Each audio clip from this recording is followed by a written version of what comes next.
ईमानदारी जीवन में आपको सदैव पुरस्कृत करती है, यानी आपको ईमानदार होने का इनाम मिलता है, ये बात निश्चित है। नमस्कार दोस्तों, मैं हूं संदीप सिंगल और आज यही बात एक छोटी सी कहानी के माध्यम से आपके सामने। एक नगर में एक राजा राज करते थे। उनके 4 बेटे थे। अब ये बात तय थी कि चारों बेटों में से किसी एक को ही राजा बनाना था, क्योंकि राजा की उम्र हो चली थी। अब उनके दिमाग में बड़ा ये सवाल जूझता रहता था कि आखिर चारों में से किसका चयन करें। चारों ही बेटे एक से एक ज़्यादा चतुर और बुद्धिमान थे। बहुत सारी परीक्षाएं विद्वानों द्वारा ली गई, लेकिन सभी उसमें खरे उतरते थे। तब उन्होंने अपने राज्य के जो महागुरु थे उनसे एक सलाह ली कि आखिर मैं इनमें से इनका चयन कैसे करूं। तब गुरुजी ने राजा को कहा कि बुद्धिमान होना एक राजा का गुण है, अच्छी बात है। वीर होना राजा का गुण है, और चारों ही बच्चे जो बेटे हैं राजकुमार, वो एक से एक बढ़कर वीर हैं, गुणी भी हैं। लेकिन एक सबसे बड़ा गुण जो राजा के अंदर होना चाहिए, बतौर एक बेहतर इंसान भी होना चाहिए, वो होता है ईमानदारी का। तो अभी इन चारों राजकुमारों की ईमानदारी की एक परीक्षा बाकी है, तो आपको ईमानदारी की परीक्षा भी इनकी लेनी चाहिए।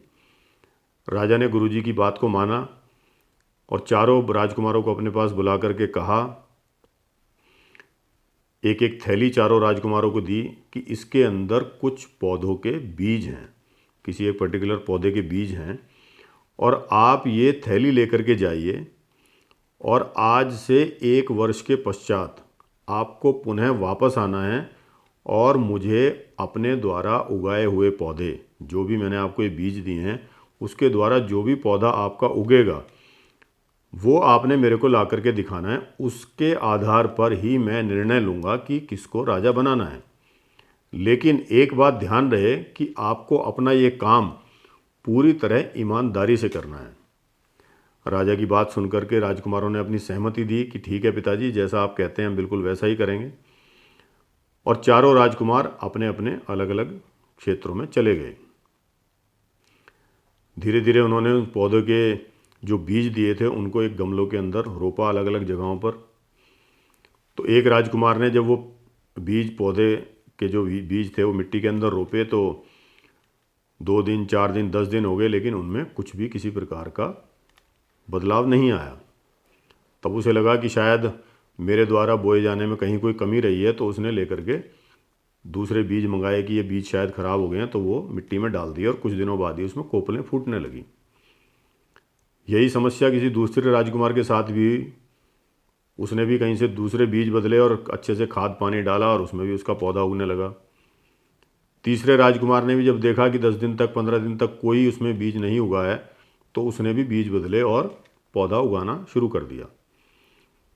चौथे राजकुमार ने जब ये देखा कि 15 दिन, 20 दिन, महीना बीत जाने पर भी उसमें कोई भी किसी तरह का कोई कोपल नहीं फूटी है, तो वो अपने प्रयास उसमें करता रहा। कभी मिट्टी में पानी डालता, खाद डालता, लेकिन उसमें कोई पौधा नहीं उगा। धीरे धीरे करके 1 वर्ष का समय बीत गया। 1 वर्ष पश्चात वो चारों ही राजकुमार अपने अपने बड़े गमले लेकर के राजा के पास पहुंचे। तो एक एक करके सारे राजकुमारों ने बताया कि देखिए पिताजी, मैंने बड़ी मेहनत से इस पौधे की देखभाल की, आज देखो ये 4 फीट का पौधा बन गया और इसमें फूल भी आने लगे हैं। दूसरे राजकुमार ने कहा कि देखो पिताजी, मैंने बड़ा इसमें ध्यान दिया है और बड़ी विशेष इसके ऊपर प्रतिक्रिया की है, और देखो छोटा पौधा है लेकिन इसमें फल आने लगे हैं। तीसरे राजकुमार ने भी अपनी बड़ाई करते हुए कहा कि देखो पिताजी, मेरा पौधा इन दोनों से सबसे ज़्यादा बड़ा और पूरी तरह से खिला हुआ है, और ये एक बेहतर पौधा आपके सामने मैंने बनाया है, मैंने इस पर बहुत ज़्यादा मेहनत की है। राजा तीनों की तरफ देखते रहे। चौथा राजकुमार जो गमले को लेकर के पिताजी के पास खड़ा था, वो बड़ा मायूस हुआ था कि पिताजी, मैंने पूरे 1 साल तक मेहनत की, इसमें इन बीजों के ऊपर पानी डाला, धूप दिखाई, खाद भी डाली, लेकिन इसके अंदर कुछ भी पैदा नहीं हुआ। मैंने प्रतिदिन प्रयास किए थे, लेकिन वो प्रयास किसी प्रकार से सफल नहीं हुए। राजा ने उसकी बात को भी सुना। वो अपने मन में एक बात बना चुका था कि इन तीनों भाइयों में से ही कोई ना कोई राजा बनेगा, क्योंकि मेरा पौधा तो उगा ही नहीं है। लेकिन तभी राजा ने बड़ा ही आश्चर्यजनक एक घोषणा की। जो सबसे छोटा बेटा जो कोने में खड़ा हुआ था, जिसका पौधा उगा ही नहीं था, उसका हाथ पकड़ के सबके सामने ला करके कहा कि मेरा उत्तराधिकारी ये मेरा पुत्र है, सबसे छोटा पुत्र, और ये ही इस देश का राजा बनेगा। सब प्रजा दरबारी सब चौंक गए कि आखिर ऐसा क्या हुआ है। तो राजा ने कहा कि इस समय जो ये परीक्षा थी ये केवल और केवल ईमानदारी परखने के लिए थी। वीरता और बुद्धिमानी में मेरे चारों ही पुत्र एक समान हैं, लेकिन ईमानदारी की परीक्षा में मेरा केवल एक ये छोटा बेटा जो है ये सफल हुआ है। तो राजगुरु ने पूछा कि राजा ऐसा क्यों कह रहे हैं आप, जबकि इसका तो पौधा उगा ही नहीं है। तब राजा ने जो जवाब दिया वो हमें समझने की आवश्यकता है कि राजा ने कहा कि जो बीज मैंने चारों बेटों को दिए थे वो चारों थैलियों के बीज ही किसी काम के नहीं थे। वो ऑलरेडी खराब बीज थे जिनसे किसी भी प्रकार के पौधे के उगने की संभावना ही नहीं थी। और मैंने ये बीज देते हुए इन चारों राजकुमारों को कहा था कि तुम्हें अपना काम पूरी ईमानदारी से करना है। यदि ये काम इन्होंने चारों ने ही ईमानदारी से किया होता तो ये बात निश्चित थी कि चारों में से किसी के भी गमले में पौधा उगना संभव ही नहीं था, क्योंकि वो बीज किसी पौधे को उगने में समर्थ करने लायक थे ही नहीं। लेकिन इस छोटे राजकुमार के अलावा तीनों राजकुमारों ने कहीं ना कहीं अपने कार्य में बेईमानी की है। उन्होंने बीज बदले और अपने आप को बेहतर सिद्ध करने के लिए ये पौधे मेरे सामने लेकर के आए।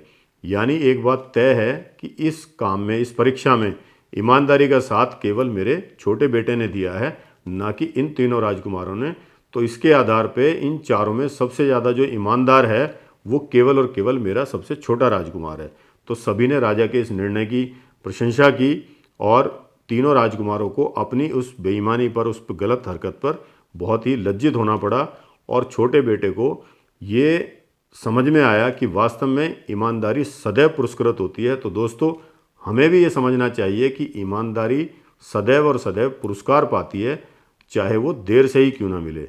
तो हमें अपने जीवन में एक ईमानदारी का साथ कभी भी नहीं छोड़ना चाहिए। नमस्कार दोस्तों।